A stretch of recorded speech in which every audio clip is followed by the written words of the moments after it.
बिस्मिल्लाहिर्रहमानिर्रहीम। अस्सलाम वालेकुम। इंफ्रारेड स्पेक्ट्रोस्कोपी को हम लोग आगे कंटिन्यू करते हैं। मैंने लास्ट टाइम आप लोगों को इंफ्रारेड स्पेक्ट्रोस्कोपी होती क्या है उसके बारे में जनरल इन्फो दी और बताया। उसमें हम लोगों ने फ्रीक्वेंसीज पढ़ी, मतलब उसके बाद मोड ऑफ वाइब्रेशंस हम लोगों ने डिस्कस किया। फिर उसके बाद मैंने आप लोगों को रामन स्पेक्ट्रोस्कोपी के बारे में थोड़ा बहुत इंट्रोडक्शन दिया कि रामन स्पेक्ट्रोस्कोपी ऐसे कंपाउंड जो हमारे पास IR इनएक्टिव होते हैं, मतलब जिसका डाइपोल मोमेंट ज़ीरो होता है, तो उसको कैलकुलेट करने के लिए हम लोग रामन स्पेक्ट्रोस्कोपी यूज़ करते हैं। अब हम लोग IR का कंटिन्यू करते हैं। IR का आगे आज हम लोग यहाँ पे डिस्कस करेंगे कि हम लोगों ने कैसे फंक्शनल ग्रुप के यहाँ पे डिडक्शन करना है, और हम लोग यहाँ पे हुक लॉ को यहाँ पे डिस्कस करेंगे, और बहुत सारे जो कंपाउंड्स हैं उनकी जो स्ट्रेचिंग फ्रीक्वेंसी की वैल्यू क्या है उसको हम लोग यहाँ पे देखेंगे। अब IR स्पेक्ट्रोफोटोमीटर, जैसा कि मैंने आपको बताया था कि हम लोग फंक्शनल ग्रुप की डिटर्मिनेशन के लिए करते हैं कि हमारे कंपाउंड में कौन सा फंक्शनल ग्रुप है। अब जैसे यहाँ पे हमारे पास दिया हुआ है फॉर्मेल्डिहाइड। अब हम लोग इसमें क्या देखेंगे, फॉर्मेल्डिहाइड की स्ट्रेचिंग, ये कार्बोनाइल कंपाउंड की स्ट्रेचिंग फ्रीक्वेंसी यहाँ पे डिटरमाइन करेंगे। अब दो तरह की मैंने आपको टाइप्स बताई थी, एक बेंडिंग था, एक स्ट्रेचिंग था। स्ट्रेचिंग फ्रीक्वेंसी की एनर्जी ज़्यादा होती है क्योंकि स्ट्रेच करने में ज़्यादा एनर्जी लगती है, और आपको पता है कि अगर स्ट्रेच करने में ज़्यादा एनर्जी लगेगी, एनर्जी फ्रीक्वेंसी का डायरेक्ट रिलेशनशिप होता है। सो डेट्स वाई इसका फ्रीक्वेंसी भी ज़्यादा होती है और वेव नंबर भी ज़्यादा होता है। अब इसके लिए जो कार्बोनाइल कंपाउंड के लिए 1700 पर सेंटीमीटर है, और ये हमारे पास ज़्यादा स्ट्रेचिंग फ्रीक्वेंसी रिक्वायर्ड होती है। अब यहाँ पे 1200 पर सेंटीमीटर लिखा हुआ है कि ये बता रहे हैं कि हमें जो स्ट्रेचिंग फ्रीक्वेंसी है इसकी जो वैल्यू फ्लक्चुएट वगैरह कर सकती हैं। जो आगे इसकी रीजनिंग फर्दर होगी, मैं इसके फैक्टर्स पढ़ाऊँगी यार, मैं आपको इस बात का तब बताऊँगी। अब कैसे निकालते हैं हम लोग, इसकी इंस्ट्रूमेंटेशन इंशाल्लाह नेक्स्ट लेक्चर में डिस्कस करेंगे। हमारे पास ना ये ननस्ट ग्लोबर हम लोग इस्तेमाल करते हैं एज अ सोर्स के तौर पे, और भी डिफरेंट टाइप के सोर्स है, पर जो मोस्ट प्रोबेबली होता है वो ननस्ट ग्लोबर होता है। लाइक आप यूवी में देखें, ड्यूटेरियम का सोर्स था यूवी के लिए, हम लोग टंगस्टन फिलामेंट इस्तेमाल करते थे। इधर हम लोग ननस्ट ग्लोबर जो है उसको यूज़ करते हैं। नेक्स्ट जो है हमारे पास इधर सैंपल जो है फॉर्मेल्डिहाइड है, डिटेक्टर होता है, और हमारे पास ऐसे स्पेक्ट्रा आता है। स्पेक्ट्रा जैसे मैंने आपको बताया था लास्ट टाइम कि हमारे पास किस किस के दरमियान में आता है, परसेंटेज ट्रांसमिटेंस के दरमियान में, और हमारे पास वेव नंबर के दरमियान में स्पेक्ट्रा आता है। अब हम लोग क्या करना है, यहाँ पे ऑपरेटिंग फ्रीक्वेंसी को डिस्कस करते हैं। अब ऑपरेटिंग फ्रीक्वेंसी क्या होता है, याद रखिएगा। ऑपरेटिंग फ्रीक्वेंसी, ये जो फ्रीक्वेंसी होती है हमारे पास नॉर्मल, ये जनरल फ्रीक्वेंसी है। ऑपरेटिंग फ्रीक्वेंसी वो फ्रीक्वेंसी जो हमारे रिजल्ट से शो हो रही हो, उसे हम लोग क्या कह रहे होते हैं, ऑपरेटिंग फ्रीक्वेंसी। अब फ्रीक्वेंसी और उसका क्या रिलेशन है इसको देखते हैं हम लोग। आपको पता है कि हमारे पास जो ऑपरेटिंग फ्रीक्वेंसी है वो इन्वर्सली प्रोपोर्शनल है वेवलेंथ के, c स्पीड ऑफ लाइट है, और हमारे पास जो लैम्डा होता है वो 1/, जो वेव नंबर के बराबर है। अब लैम्डा अगर कहता है कि सपोज करें हमारे पास ये कंपाउंड है जो अभी हमने फॉर्मेल्डिहाइड की निकाली है, इसका जो वेव नंबर है वो कितना गिवन है यहाँ पे 1200 पर सेंटीमीटर। आपने 1200 पर सेंटीमीटर इधर पुट किया तो आपको 1700 इसका क्या मिल जाएगी फ्रीक्वेंसी। यहाँ पे हमें इसकी वेवलेंथ जो है शो हो जाएगी इधर हमारे पास। वेवलेंथ का आप इन्वर्स कर लें तो आप इजीली फ्रीक्वेंसी निकाल सकते हैं। अब जो है कहता है ऐसी इसी तरह ही आप 1200 पर सेंटीमीटर के लिए भी निकाल सकते हैं, आगे फर्दर मज़ीद निकाल सकते हैं। अब जैसे हमारे पास फ्रीक्वेंसी जो है c/λ के बराबर है। लैम्डा आपको यहाँ पे कितनी गिवन थी, 1/200 यहाँ पे पुट कर लें तो आप लोग फ्रीक्वेंसी इसकी ईजिली निकाल सकते हैं। 3.6 × 10⁻13 सेकेंड यहाँ पे आ सकती है। इसी तरह ही नेक्स्ट जो है हम लोग फ्रीक्वेंसी और भी बहुत सारे कंपाउंड हैं उनकी निकाल सकते हैं इजीली। वो यहाँ पे हम लोग देखेंगे मज़ीद कि वो उसको कैसे डिटरमाइन कर सकते हैं। ये इंतहाई सिंपल है। अभी यहाँ तक तो आई होप आप लोगों को इधर तक समझ आ गई होगी। नेक्स्ट अब हम लोग यहाँ पे डिस्कस करते हैं ये कि हमारे पास अगर 1700 पर सेंटीमीटर होगा तो उसका क्या होगा। Mu is equal to c/λ। Mu frequency है, c स्पीड ऑफ लाइट, इसकी वैल्यू 3 × 10 सेंटीमीटर है। 2.98 भी कहीं लिखी होती है, पर हम लोग यहाँ पर सेंटीमीटर में बात करें सो डेट्स वाई 10⁻10 है। और 1/1700 ये पुट कर देंगे तो हमारे पास इजीली हम लोग कैलकुलेट कर सकते हैं किसकी फ्रीक्वेंसी, जो 1700 पर सेंटीमीटर के लिए इस फार्मूले के थ्रू। अगर किसी को भूल जाए, अगर इसको वेवलेंथ उसकी आती है तो उसको इजीली इस फार्मूले में पुट करके हम लोग फ्रीक्वेंसी निकाल सकते हैं। अब्जॉर्बेंस क्या होता है, फॉर अब्जॉर्बेंस ट्रांसमिटेंस हमारे पास से जो है ना, अब्जॉर्बेंस और ट्रांसमिटेंस का इधर रिलेशनशिप देखेंगे और देखेंगे हमारे पास रिजल्ट क्या आ रहा है। अब्जॉर्बेंस ट्रांसमिटेंस जो है ना बेटा, वो A = log 1/t के बराबर है। टी जो है ट्रांसमिटेंस और एब्जॉर्बेंस का इन्वर्स रिलेशन है। जैसे यूवी में हम लोग ग्राफ बना रहे थे, हमारे पास अब्जॉर्बेंस और कंसंट्रेशन के दरमियान में, वेवलेंथ के दरमियान में, तो हमारे पास क्या था, इस टाइप की पीक आ रही थी। इधर क्या है, इधर हम लोग परसेंटेज ट्रांसमिटेंस में आ रहे हैं, इन दोनों का इन्वर्स रिलेशन है। सो डैट्स वाई हमारा ग्राफ रिवर्स आता है। ठीक है, अगर कहता है हमारे पास ट्रांसमिटेंस 0.1 हो तो हम इसको पुट करें तो log 10 आ जाएगा, 1 के बराबर होगा। तो ये हमारे पास फॉर परसेंटेज हम लोग एब्सोल्यूट ट्रांसमिटेंस निकाल सकते हैं। और ट्रांसमिटेंस भी कौन सा, एक टाइप की है, एक एब्सोल्यूट ट्रांसमिटेंस, दूसरा परसेंटेज ट्रांसमिटेंस। एब्सोल्यूट ट्रांसमिटेंस के बारे में मैंने बता दिया कि हमारे पास वो 1 के बराबर आएगी। परसेंटेज ट्रांसमिटेंस का क्या फॉर्मूला है, A=2 minus log percentage T. अब परसेंटेज, अब आप यहाँ पे हम लोग क्या करेंगे, यहाँ पे इसको जो फर्दर कैलकुलेट किया जाएगा, हम लोग log 100 ले रहे हैं और minus log percentage transmittance 2 minus log जो परसेंटेज ट्रांसमिटेंस जो है ना, ओवरऑल ये इसका फार्मूला आ रहा है। ये इसका फार्मूला क्यों आ रहा है, क्योंकि हम लोगों ने यहाँ से log को कॉमन ले लिया और परसेंटेज ट्रांसमिटेंस इसकी यहाँ पे शो करवा रहे हैं एज 100 से, जब इसको रिलेट करा रहे हैं, तो ये इसका फार्मूला है। नेक्स्ट, अगर हमारे पास ट्रांसमिटेंस जो है ना, फाइंड द अब्जॉर्बेंस। अगर 10% ट्रांसमिटेंस हो तो वो हमारे पास 1 के बराबर होगी, अगर इस फार्मूले में पुट किया जाएगा।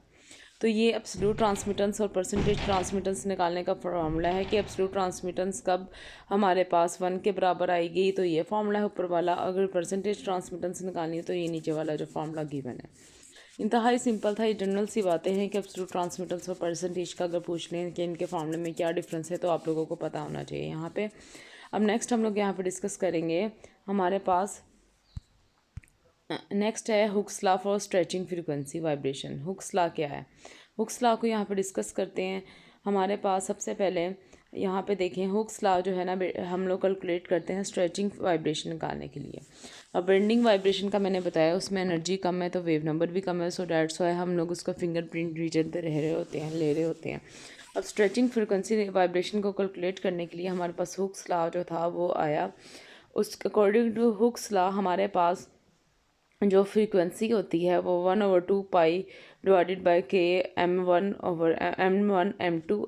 प्लस M2, इसको रिड्यूस मैस बोलते हैं। इस पूरे को, इसको म्यू से हम लोग रिप्रेजेंट कर सकते हैं, इस पूरे को रिड्यूस मैस बोलते हैं। ठीक है, के हमारे पास क्या होता है, के हमारे पास फोर्स कांस्टेंट है, म्यू फ्रीक्वेंसी है, मैस अगर ये हमारे पास कार्बोनाइल कंपाउंड एग्जांपल के तौर पे, सी हमारे पास मैस ऑफ 1 एटम है, मैस ऑफ अदर एटम को हम लोग M2 से रिप्रेजेंट करते हैं।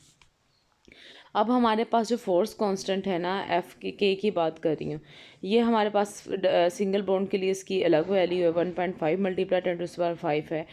अगर हमारे पास डबल बॉन्ड के लिए इसकी दूसरी ये 10 मल्टीप्लाई 10⁵ है, ट्रिपल बॉन्ड के लिए इसकी ये वैल्यू है। ये तीनों वैल्यू गिवन है और रिड्यूस मैस जो है ना, उसको म्यू से रिप्रेजेंट किया जाता है। अब नेक्स्ट जो है, अगर हमें पता है कि हमारे पास वेव नंबर जो है वो 1/λ के बराबर है, तो फ्रीक्वेंसी c/λ के बराबर है, तो फ्रीक्वेंसी और इसका क्या रिलेशन आ जाएगा, तो c मल्टीप्लाई वेव नंबर। तो अगर हम लोग इसी फॉर्मूले में क्या करें, फ्रीक्वेंसी की जगह हम लोग c मल्टीप्लाई वेव नंबर को पुट करें, जैसे यहाँ पे पुट किया हुआ इधर इस साइड पे, इधर यहाँ पे c multiply wave number put करें 1/2 पाई, और ये कांस्टेंट की वैल्यू लैम्डा इधर ही रह जाएगा, और c1/2 पाई c जो है ना नीचे जाके डिवाइड हो जाएगा। तो हमारे पास ये रिलेशनशिप जो है ना, जो पॉइंट नंबर 5 में दिया हुआ है, ऐसे करके मॉडिफाई हो जाता है कि हमारे पास ये रिलेशनशिप बेसिकली आ क्या रहा है। अब इसी तरह हम बहुत सारे कंपाउंड है उसका वेव नंबर इजीली डिटरमाइन कर सकते हैं हुक्स लॉ के थ्रू। जैसे मैस ऑफ कार्बन एटम है, ग्राम में 20, आपको पता है कि हमारे पास ग्राम में 20 मल्टीप्लाई 10⁻24 है। मैस ऑफ हाइड्रोजन 1.6 है, मैस ऑफ ऑक्सीजन 26.6 मल्टीप्लाई 10⁻24 है, मैस ऑफ नाइट्रोजन है 23.2 मल्टीप्लाई 10⁻24 ग्राम। ये सारी वैल्यू ऊपर जो है वो माइनस में दी हुई है, मतलब 0. समथिंग ऐसे करके 0.00 तो लिखना पॉसिबल नहीं होता, सो डैट्स वाई हम उसको -10⁻⁻ कर देते हैं। अब एग्जांपल है, कैलकुलेट द स्ट्रेचिंग फ्रीक्वेंसी, हमने CH बॉन्ड के लिए निकालनी है। CH बॉन्ड के लिए ये फ्रीक्वेंसी कैसे निकालें, ये एज न्यूमेरिकल में पूछ लिया जाता है कि आप ये कंपाउंड है इसकी स्ट्रेचिंग फ्रीक्वेंसी निकालें। आपने इस वाले फार्मूला लेना है, वेव नंबर 1/2 पाई c, के की वैल्यू मैंने आपको बताया था CH बॉन्ड के लिए हमारे पास क्या है, क्या स्ट्रेचिंग है C सिंगल बॉन्ड के लिए, तो उसको देखते हैं। अब 1 पाई की वैल्यू 3.14 होती है। सी स्पीड ऑफ लाइट की भी गिवन होती है। के जो है हमारे पास अगर हम लोग बात करें सिंगल बॉन्ड कार्बन एच की तो वो 5 मल्टीप्लाई 10⁵ है। मास ऑफ 1 कार्बन एटम जो है हमारे पास वो 20.0 मल्टीप्लाई 10⁻24 है। और हमारे पास हाइड्रोजन की ये है। जब इसकी वैल्यू यहाँ पे इक्वेशन में पुट की, हमारे पास एक इस इक्वेशन को अगर हम लोग सिंप्लीफाई करें फर्दर, यहाँ पे जो कट रहे हैं उसको कट कर दें और हमारे पास फर्दर अगर देखें इसको मज़ीद कि हमारे पास जो वैल्यू आ रही है वो हमारे पास कितनी आई है वैल्यू, हमारे पास जो वैल्यू आ रही है वो आ रही है 30.793 मल्टीप्लाई 10⁻² पर सेंटीमीटर। तो ये इसकी हमारे पास वेव नंबर की वैल्यू आ जाएगी। अब ये जो हमारे पास वेव नंबर की वैल्यू आई है इसको अगर आप फर्दर देखें तो आएगी हमारे पास, अगर हम लोग उसको सिंप्लीफाई करें मतलब मल्टीप्लाई 10⁻² को ख़त्म करें, पॉइंट को आगे मज़ीद ले जाएं तो 30,79.3 पर सेंटीमीटर सी स्ट्रेचिंग फ्रिक्वेंसी आ जाएगी, जो डिफरेंट बुक में 2900 भी लिखी हुई होती है और 30 यहाँ पे 3079 मेंशन है। अब हम लोग डिफरेंट कंपाउंड की स्ट्रेचिंग फ्रीक्वेंसी यहाँ पे देखेंगे कि हमारे पास स्ट्रेचिंग फ्रीक्वेंसी क्या क्या आ रही है, इसको यहाँ पे डिस्कस करेंगे और फिर देखेंगे कि हमारे पास, ताकि आप लोगों को इजीली इधर याद रह जाए। ये बहुत इंपॉर्टेंट पॉइंट है। अगर आप लोगों ने इसको देख लिया, इसको समझ लिया, इन वैल्यूज़ को आप लोग IR का ये है कि अगर आप लोगों ने अपनी स्पेक्ट्रल इलुसिडेशन अच्छी करनी है तो इन वैल्यूज़ को आप लोगों को थोड़ा बहुत जहन नशीन करना होगा, वरना आप लोग इसको ईज़िली नहीं कर पाएंगे। तो सबसे पहले हम लोग देखते हैं अल्केन्स की। अल्केन अगर सिंपल से सिंपल लेकर आ रहे हैं फंक्शनल ग्रुप में, लाइक सबसे पहले अल्केन हो गया, फिर अल्कीन, फिर अल्काइन हो गया, फिर अल्कोहल हो गया, फिर अल्काइल हैलाइड हो गया। अल्काइल हैलाइड के बाद फिर हमारे पास अल्कोहली को मैंने आपको बता दिया है। फिर हमारे पास ईथर हो गया। ईथर के बाद आप एसिड ग्रुप में चल जाइए, एल्डिहाइड हो गया, फिर कीटोन हो गया। फिर इसके बाद हमारे पास कार्बोक्सिलिक एसिड की देखनी है, फिर अमाइड की, फिर ईस्टर की, सबकी देखनी है। आज इसमें आपको वैल्यूज़ बता रही हूँ। नेक्स्ट लेक्चर में इंशाल्लाह मैं इंस्ट्रूमेंटेशन के बाद आप लोगों को ये बताऊंगी कि हमारे पास ये जो अल्केन्स का, अगर हम लोग पहले सबका स्पेक्ट्रा 1 बाय 1 डिस्कस करेंगे कि अगर किसी कंपाउंड में जस्ट हाइड्रोकार्बन्स हों तो उसका किस टाइप का स्पेक्ट्रा होगा। फिर अल्कीन्स का इसी तरह देखेंगे, अल्काइंस का देखेंगे, हर एक स्पेक्ट्रा देखेंगे ताकि आप लोगों को ईजिली समझ आए।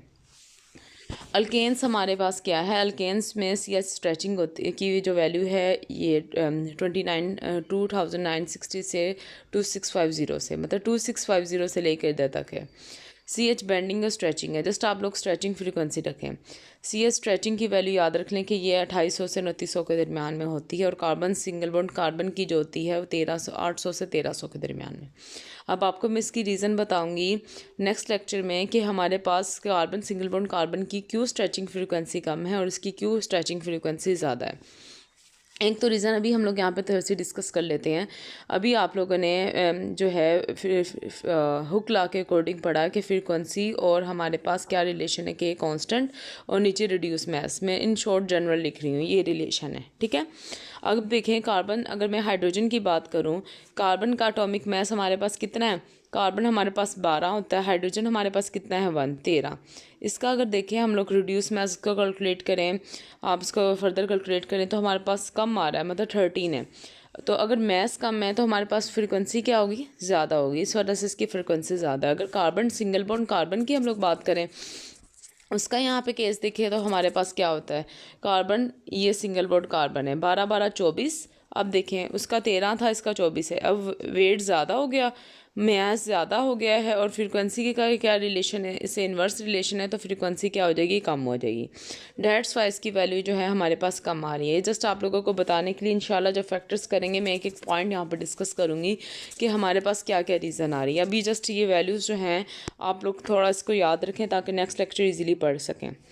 अब अल्कीन्स की सी एच स्ट्रेचिंग जो है उसकी 3000 से 3100 के दरमियान में आ गई और इसकी जो है कार्बन डबल बॉन्ड की हमारे पास 1650 से 1675 तक है।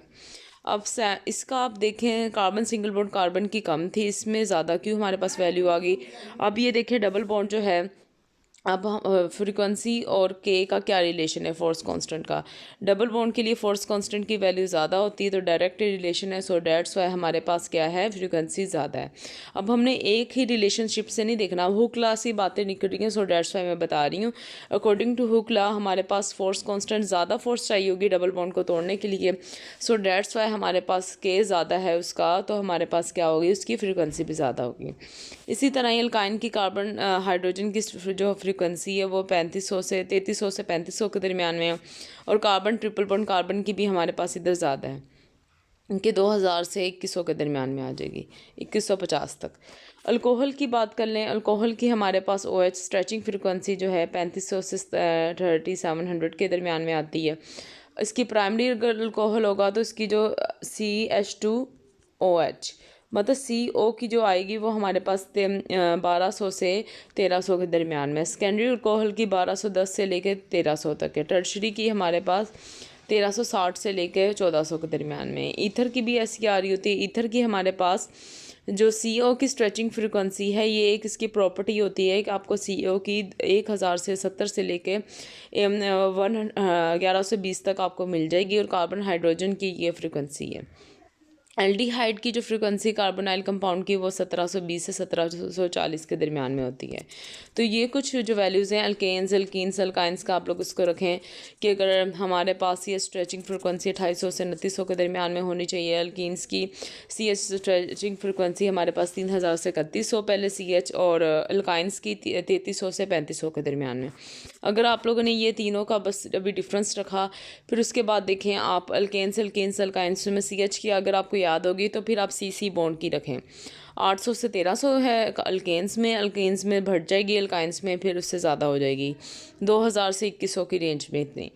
ये फिर तीनों की आप लोग अच्छे तरीके से उससे याद रखें। फिर आप इजीली अल्कोहल की याद रखें, अल्कोहल के बाद ईथर की और एल्डिहाइड की। अल्कोहल की ये प्रॉपर्टी होती है कि इसमें हमारे पास 3500 से 3600 के दरमियान में आपको ऐसे करके ब्रॉड सी पीक मिलनी है, ब्रॉड पीक मिलेगी ऐसे करके। तो ये एक अल्कोहल की प्रॉपर्टी होती है जो हमें इस कंपाउंड को देख के पता चल जाता है कि उसका स्पेक्ट्रा किस में, हमारे कंपाउंड में अल्कोहल ज़रूर होना है। अब नेक्स्ट जो है हम लोग बाकी कंपाउंड की देखते हैं। अल्कोहल के बाद हमारे पास कौन सा फंक्शनल ग्रुप आ रहा है, अमाइंस की। जैसे मैंने आपको बताया था प्राइमरी, सेकेंडरी, टर्शियरी अल्कोहल की COP क्या आएगी, इसी तरह ही अमाइंस प्राइमरी भी होता है, सेकेंडरी भी। याद रखिएगा, वेरी इंपॉर्टेंट बात है कि अगर हमारे सैंपल में टर्शियरी अमाइन हो, टर्शियरी अमाइन जो है वो हमारे पास उसकी पीक नहीं शो होती। उसकी रीज़न में जब अमाइंस का फैक्टर्स वगैरह सबके डिस्कस करूँगी, आपको बताऊँगी। प्राइमरी अमाइन की NH स्ट्रेचिंग फ्रीक्वेंसी 3500 है, और सेकेंडरी अमाइन की हमारे पास जो है 3925 है। तो ये NH स्ट्रेचिंग फ्रीक्वेंसी इनकी आती है। और हमारे पास अमाइड की जो है, अमाइड की बात करें, प्राइमरी और सेकेंडरी अमाइड की ये वैल्यू है 3300 से 3500 के दरमियान में। इसी तरह टर्शियरी अमाइन है, वो भी वैल्यू जो है वो नहीं शो करता। टर्शियरी अमाइन जो है इसकी भी दोनों अमाइन और टर्शियरी अमाइन जो है इनकी हमारे पास IR स्पेक्ट्रा की वैल्यू नहीं होती, ठीक है। अब हमारे पास नेक्स्ट जो है हम लोग देखेंगे एग्जाम्पल के तौर पे हमारे पास फिंगरप्रिंट रीजन और एक कंपाउंड के एलुसिडेशन के लिए। अब सपोज करें हमारे पास ये कंपाउंड गिवन है, एग्जाम्पल एथानॉल। एथानॉल में देखें आपके किस किस टाइप की, खुद सोचें आपको फ्रीक्वेंसी मिल सकती है। एक तो आपको CO मिलेगी, एक आपको यहाँ पे कौन सी मिल सकती है, OH फ्रीक्वेंसी, मतलब अल्कोहल की। तो हम लोग इसको यहाँ पे डिस्कस करते हैं। CH स्ट्रेचिंग भी आपको यहाँ पे मिल सकती है कि कौन कौन सी है। तो अल्कोहल की जो वैल्यू लास्ट अगर आप लोगों ने याद की है वो 36/100 सेंटीमीटर है। इसी तरह ही अगर हम लोग देखें CO ईथर की, मतलब इसमें CO, इसे ईथर तो नहीं कहेंगे, CO इसकी जो फ्रीक्वेंसी है वो 1200 से 1255 तक है, और CH जो स्ट्रेचिंग है वो 2900 तक है। तो अगर आप इसका स्पेक्ट्रा देखें हमारे पास 600 से 1000 तक ये आपको फिंगरप्रिंट रीजन है, ठीक है। और हमारे पास CO जो है ये 1000 से 2000 के दरमियान में आ रही है, 1000 से 1200 के दरमियान में। CH स्ट्रेचिंग जो है ये देखें आपको 2800-2900 के करीब इधर दिख रही है। और ये हमारे पास हाइड्रोक्सिल है OH की। ये हर स्पेक्ट्रा की प्रॉपर्टी होती है, ब्रॉड टाइप भी होती है, कभी कभार ये ऐसे हमारे पास पीक शार्प भी होती है। ये जो है बेसिकली हमें OH ग्रुप की डिटर्मिनेशन के लिए होती है, जस्ट जनरल इन्फो के लिए कि किस किस टाइप के स्पेक्ट्रा हो सकते हैं। नेक्स्ट इंशाल्लाह हम लोग एल्डिहाइड की टोन वगैरह सब की वैल्यूज़ देखेंगे कि क्या है। मज़ीद पहले इंस्ट्रूमेंटेशन को डिस्कस करेंगे, फिर मैं आपको इसके फैक्टर्स बताऊंगी और साथ साथ हर कंपाउंड के स्पेक्ट्रा को देखेंगे। जज़ाकल्लाह। अगर आपको वीडियो पसंद आई है तो काइंडली लाइक करें, कमेंट करें ताकि मैं मोर वीडियोज़ डालूँ। जज़ाकल्लाह।